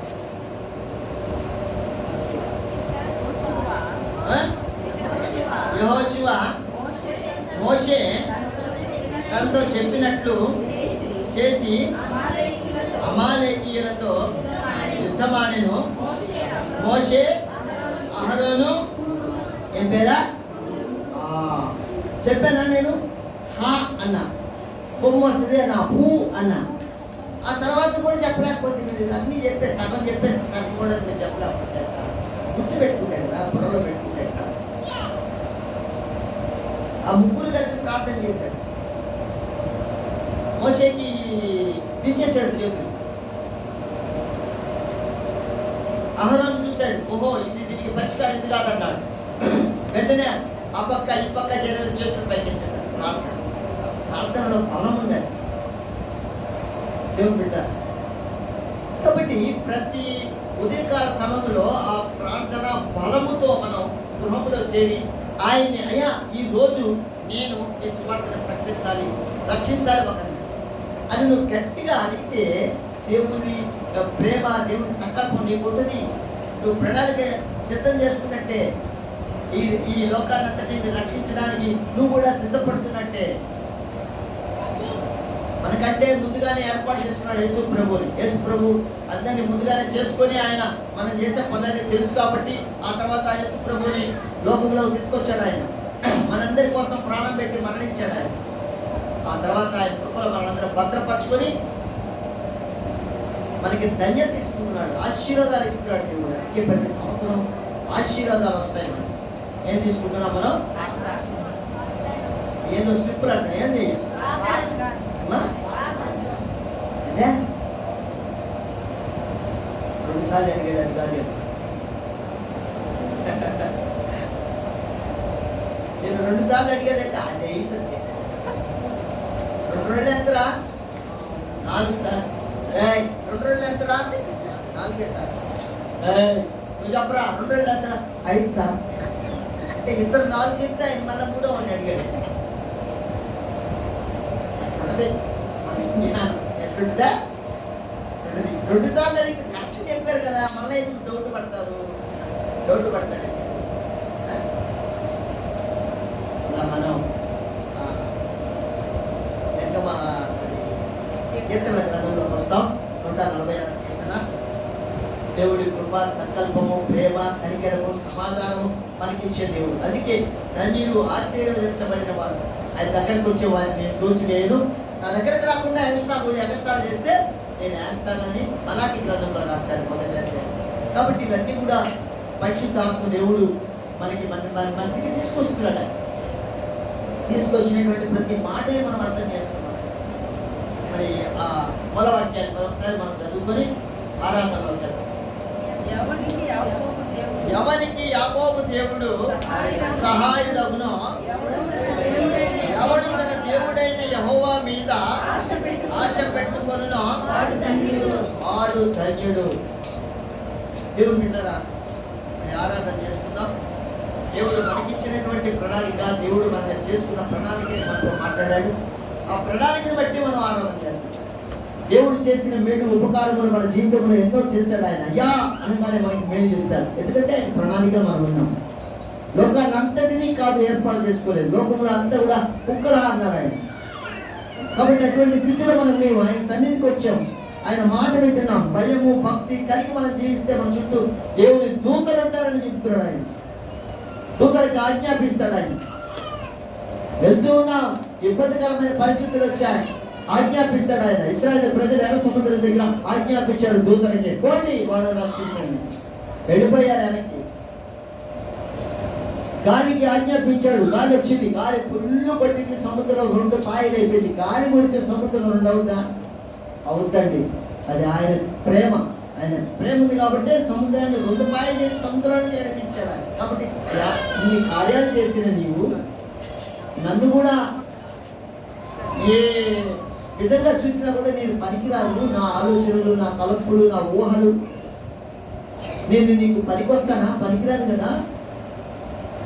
కానీ నాకు ఆ పనికిరాని నన్ను నువ్వు ఏర్పాటు చేసుకుని నీ ప్రణాళిక నాకు తెలియజేసి నేను నిన్ను ఏర్పాటు చేసుకున్నాను అని నాకు చెప్పి నన్ను సత్య మార్గంలో నడిపించి నిత్య జీవాన్ని నాకు ఇవ్వడానికి ఇష్టపడి నీ రాజ్యంలో ఉంచుకోవడానికి నన్ను నీ ప్రణాళికను నా పట్ల జరిగిస్తున్నందుకు నేను ఏమిచ్చి నిర్ణయం తెచ్చుకోగలదేమో.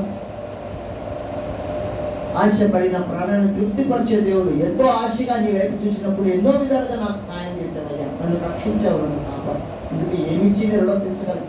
ఇదిగో నా విరిగి నడిగిన హృదయంతో నా స్తుతి ఆరాధన నా రక్షకుడు విమోచకుడు కాపరి యేసుక్రీస్తు ప్రభు దివ్యనామములో నీకే సమర్పించుకుంటున్నాను.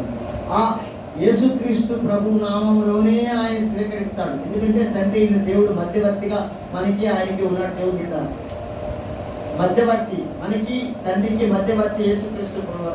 ఆయన నామంలోనే ఆరాధన అర్పణ ఆయనకి చెల్లించాలి. అంతేగాని ఎట్లాగంటే అట్లాగా మనం అర్పిస్తే అది అందుకోడు.